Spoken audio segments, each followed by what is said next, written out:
Hey everyone, this is Nick from NXT Plants. Today I'm going to be doing an unboxing of a new plant I got. I'm going to pot it up, and I'm also going to pot up some other plants and do a bit of a Q&A later on.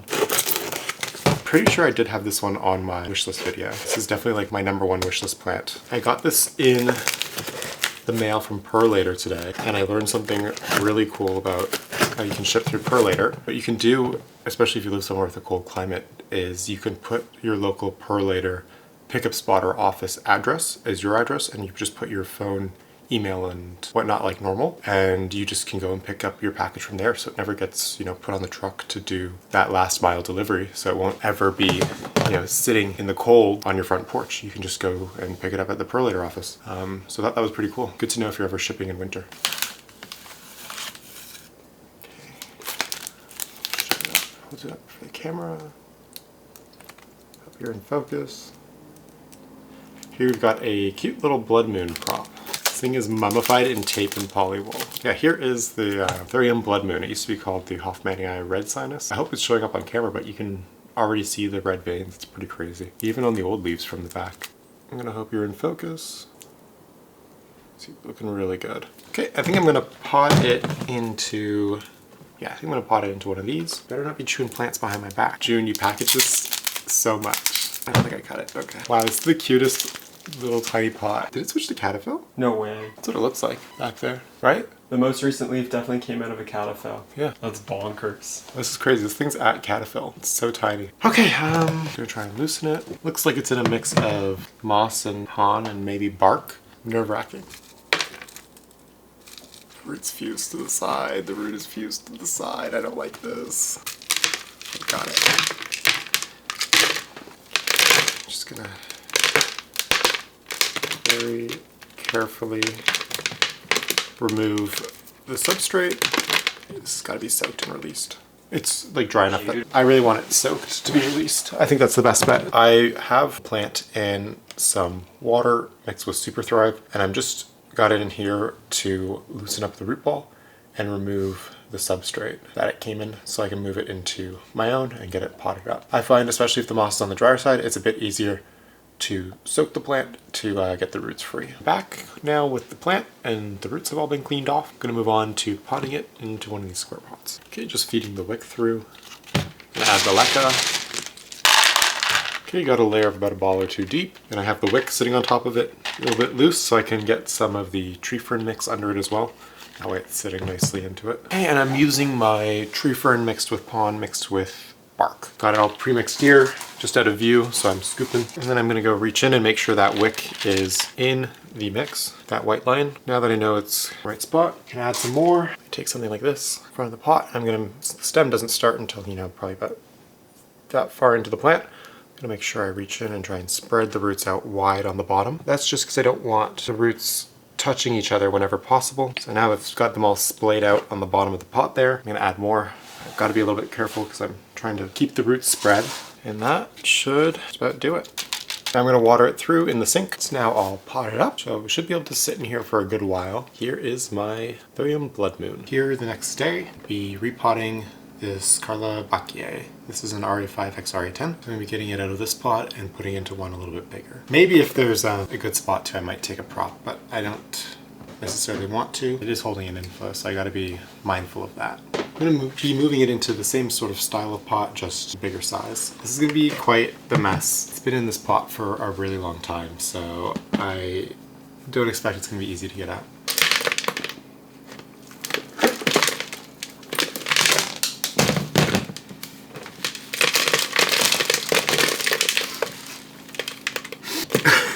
There's zero give.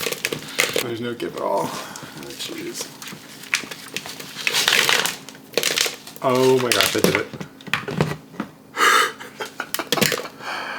Tiny bit of root rot up here, but oh my god, it's solid.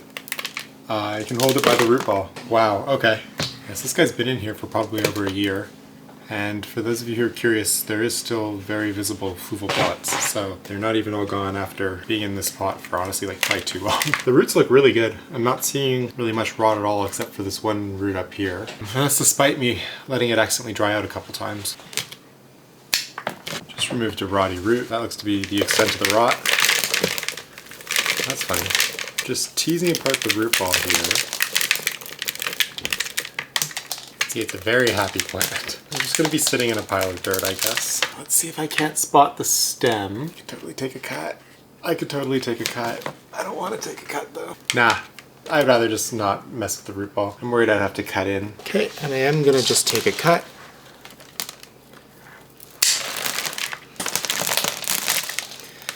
Ooh, that's a disgusting amount of its roots. It's not terrible.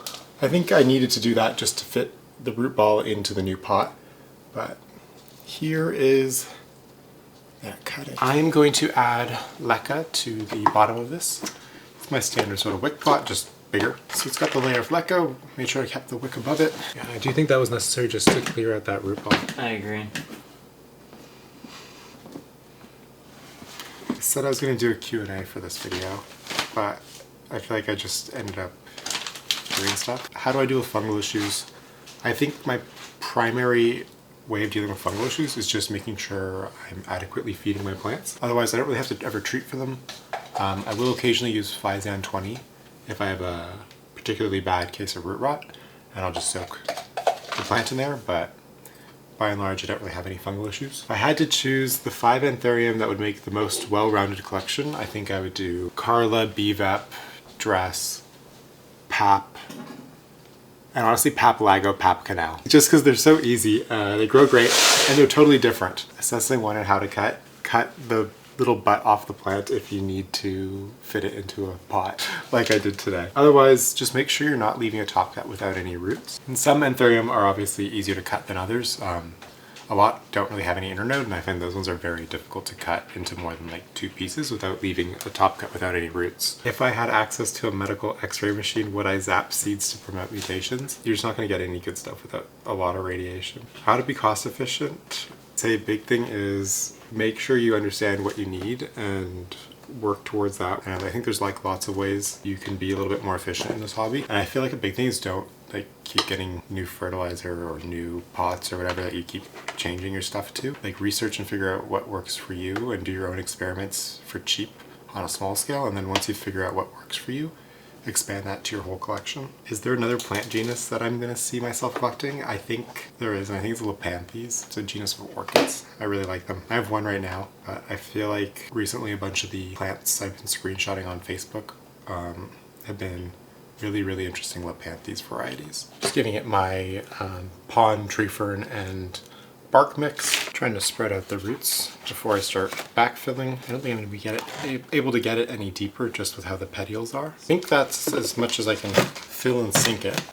I think that about does the repot. It's all settled in here now. Just gonna have to water it, get it all soaked, and that should do it for this plant. Okay, I'm back a little bit later, and I'm going to be potting up the seeds I've been harvesting the last few days. I'm going to be putting them into these containers. Just got them filled with about an inch and a half of tree fern mixed with a little bit of pumice and perlite.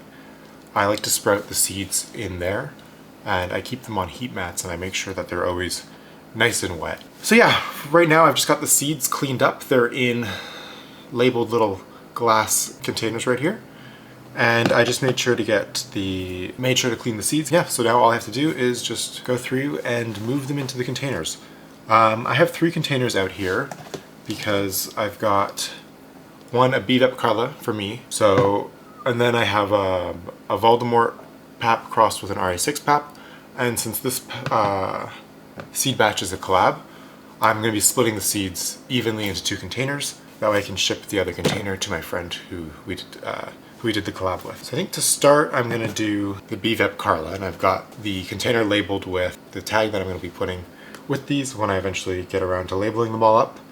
And I just do that because it's really important to make sure you keep track of your seeds, because once they're off the plant, they can be very hard to tell apart. So like right here in the pot, you can see, I don't know if it's gonna ever focus, but I even write down on the little plastic tag to just make sure I don't have any chance of losing track.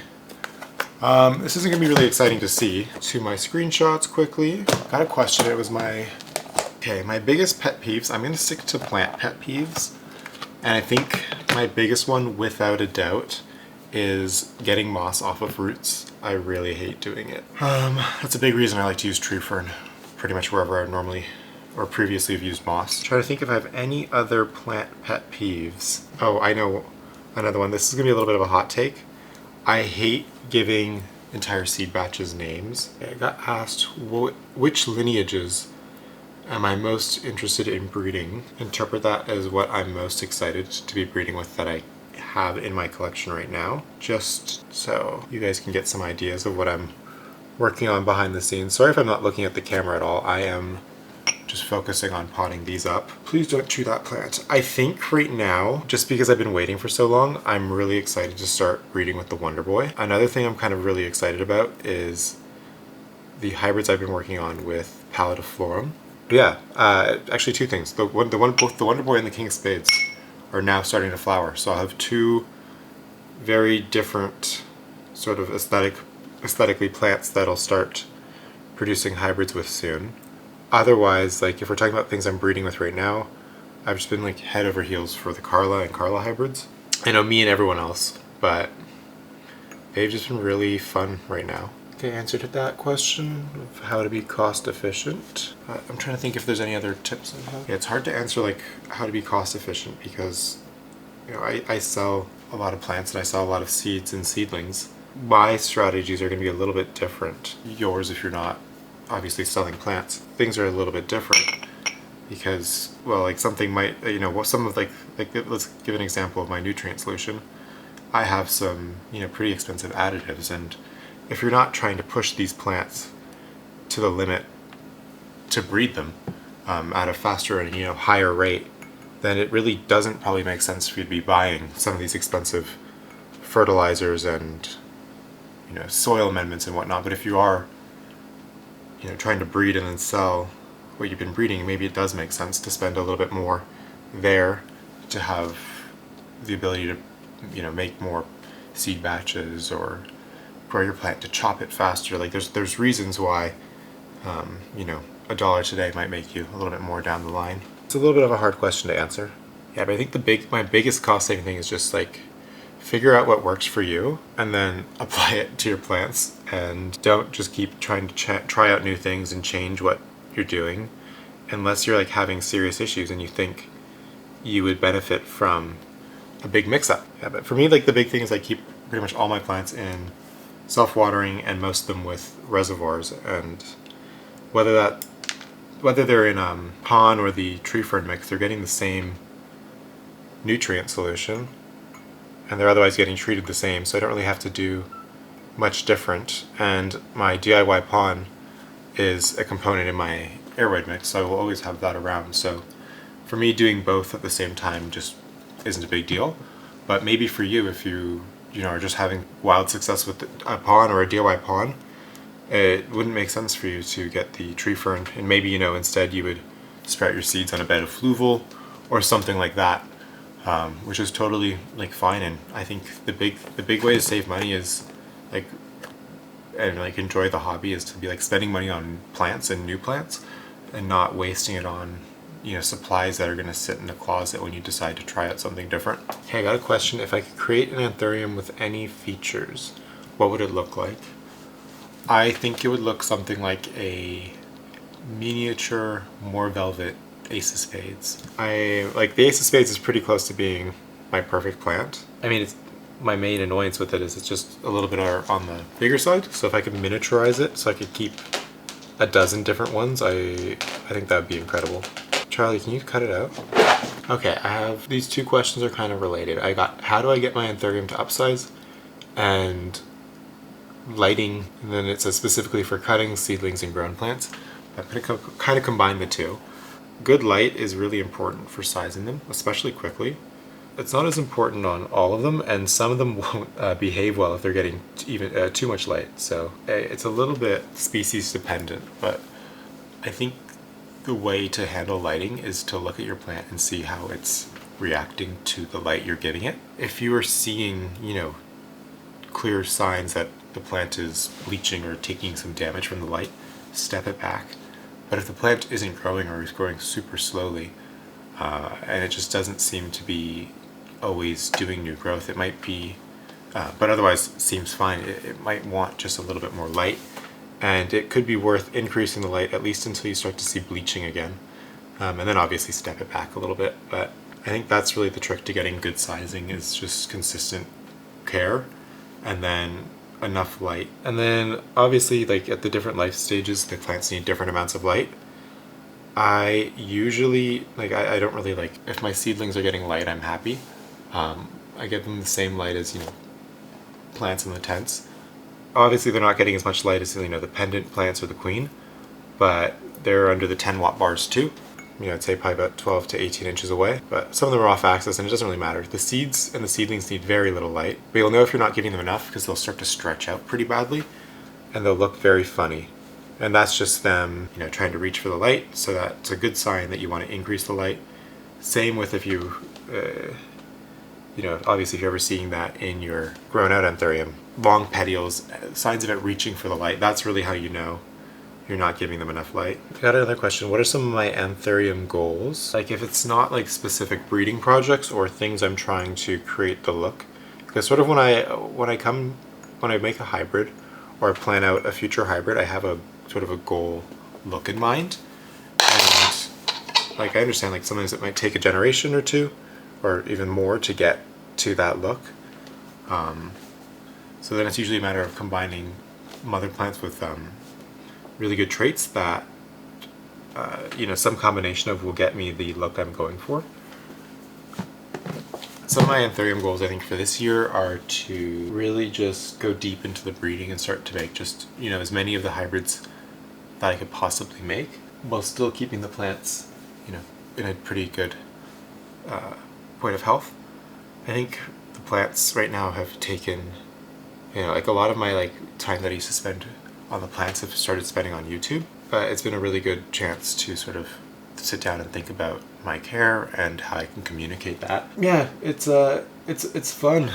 I think because this summer it was really about getting all the plants into the big buckets as their forever home, because I finally figured out a way to get an even bigger pot than what I was keeping them in before. So now I think it's just about building those great root systems so that the plants can just flower after flower after flower for me. What anthurium has the coolest name, in my opinion? I don't know. What anthurium has the coolest name? There's a lot of crazy names out there. I think I'm gonna not do hybrids. Should I do hybrids? I don't know. I like Draconitarum. I think that's a fun one. I think Blood Moon. I said no hybrids or things, but I don't know. That's a cool name and it's pretty fitting. The plant is very red and moon-shaped. Oopsies. Dropping seeds. Okay. Sage asked, what's my dream anthurium hybrid? I might be doing it very, very soon, so I don't really want to give it away unless it takes.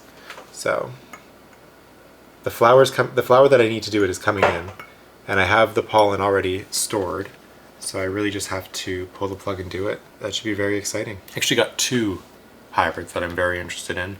Interestingly, they both have the same father, but breeding them for very different things. Okay, I think I answered that question. Got asked if I ever just chop or thin out the roots instead of doing a pot upsize, and I definitely do that. It's a great way to, stunt a plant or save space. And sometimes you just don't want a plant getting any bigger, but you don't want to get rid of it. And it can be a great compromise to just, hack its roots off. What's something I've learned about growing anthurium that's improved my growth a ton? I feel like just saying building a comprehensive nutrient solution is a bit of a cop-out, but that was definitely, I think, the thing that really made the care possible. What else? What else, pal? What's one single thing? It's tough because I went from using a very general thing to pretty much most of my nutrients, to the 4-part, CalMag with a 3-part. I did it all in one. I keep dropping these seeds. I did it all in one go, so it's hard to point out the one thing. Oh, I think I know. Obviously self-watering. I think that's the thing. That's my biggest trick, is just do self-watering. It makes the hobby so easy, and it takes just so much of the weight and pressure of keeping up on the watering of these plants off of your shoulders. It's great, and the plants just seem to do so wonderfully in you know, like a wicking reservoir pot setup. So I'd say that's definitely like, I think the best. And the roots never go swampy, which is really nice. That is the last of the questions. I really appreciate you guys watching here to the end. Have a really good rest of your day. Thank you all for watching. Bye.